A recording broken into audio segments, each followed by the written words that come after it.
It's our great pleasure this evening to have two guests with us, the director, Jim Loach, and the writer, Rona Munro. So give them a big round of applause.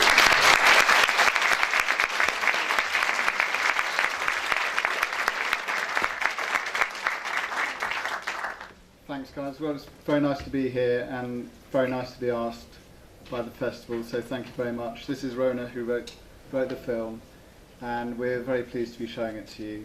So I hope you like it, and we'll see you after the Q&A.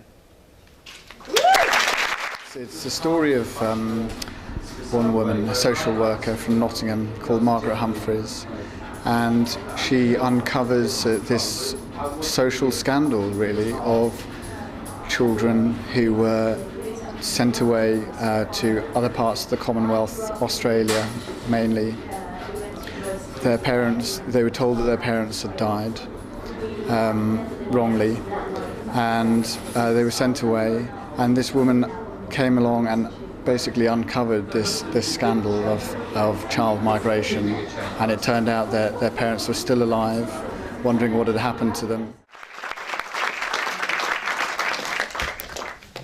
I'm going to start just by asking a couple of questions, but do think up your questions. I'll come to you guys afterwards. Perhaps you can both talk about how the project came about. Just give us some background and context. Shall I go first?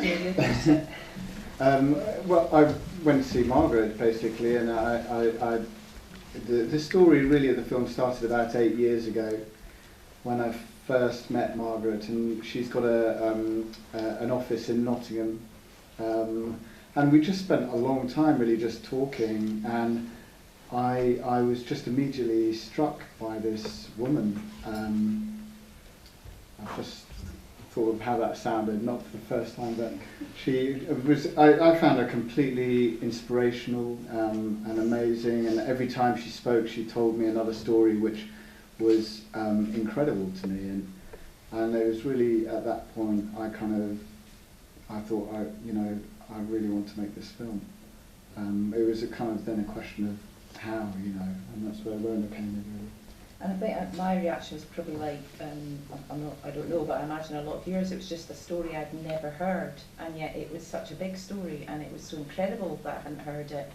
And I think the initial kind of reaction was, how do you make it into a film? Because there was so much, and so many people's experiences, and it probably all came together, partly because Margaret had written a book called Empty Cradles, and that was sort of the spine that we based the script around.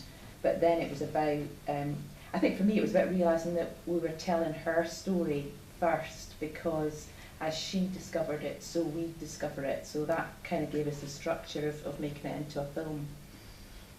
And perhaps you could talk a little bit about, I know you did a huge amount of research for the film, perhaps you could talk about that a little bit. Yeah, we spent a long time with Margaret, obviously. We went to Australia several times. We met many people who were former child migrants in Perth, Melbourne, Sydney, all over Australia. And the thing that really shone through actually was that they were kind of the reverse of what you expected. They were, in a way, what we had expected. They were utterly courageous, often, a lot of fun, humorous, emphatically not victims, and that was a word that we sort of banned quite early on because they weren't to us, and they don't obviously see themselves in those terms. We would have liked to have filmed in the real Bindoon, which is the building you see at the end. Rona and I went round when we were doing the research for the film, and it kind of inspired the end of the film really, because we were incredibly struck by this place, and we were shown around by a couple of people who had been there as children, and they were incredibly clear and eloquent about what parts they had actually built and where they'd been housed and so on. So we would have liked to have filmed there. It's still standing. It's a real place, but we weren't allowed. It's still owned by the Catholic Church, and they gave a variety of excuses, but they weren't going to let us in. Other than that, we didn't have much resistance.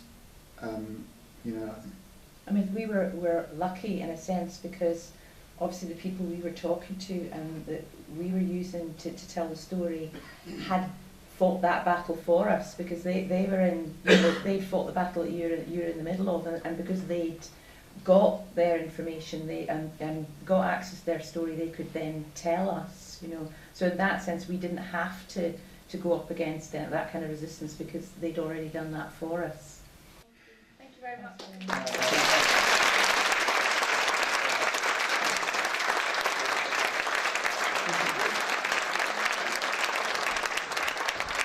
For me, it was an incredibly inspirational story where it's this one woman is trying to reunite families, and at the same time sort of trying to keep her own family together because she's a working mum. And it's just, a courageous story really, and she's sort of fighting against the odds really, fighting against the odds to to get the scandal out in the open, reunite families. It's the story of this woman.